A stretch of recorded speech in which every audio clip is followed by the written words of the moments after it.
હવામાન શાસ્ત્રી અંબાલાલ પટેલ જેઓએ એક મોટી આગાહી કરી છે। 11 અને 12 જૂને પશ્ચિમ વિક્ષેપને કારણે વરસાદની આગાહી કરવામાં આવી છે। ગુજરાતના કેટલાક એવા ભાગો કે જ્યાં વાદળ વાયુ રહેવાની પણ શક્યતા છે। ખાસ કરી દક્ષિણ ગુજરાતના કેટલાક ભાગોમાં વરસાદની આગાહી કરવામાં આવી છે।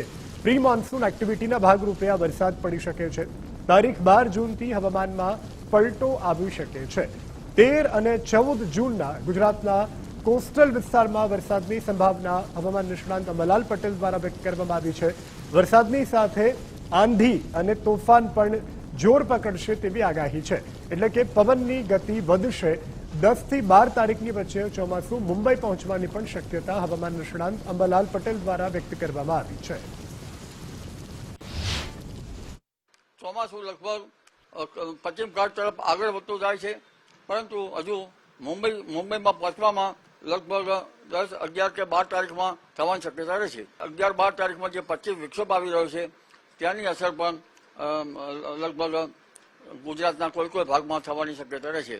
વાદળવાયુ આવવાની શક્યતા રહેશે અને લગભગ તારીખ જોવા જઈએ તો તારીખ 12-13 તારીખ આસપાસ, એટલે આજથી જ 11, 12, 13માં દક્ષિણ ગુજરાતમાં વરસાદ થવાની શક્યતા રહેશે પ્રી મોન્સૂન એક્ટિવિટીનો। તારીખ 12 થી હવામાન પલટાશે, જે હવામાન વિક્ષેપ ડિસ્ટર્બન્સના કારણે પલટાવાની શક્યતા રહેશે અને તારીખ 13-14માં લગભગ કોસ્ટલ એરિયામાં ગુજરાતના વરસાદ થવાની શક્યતા રહેશે।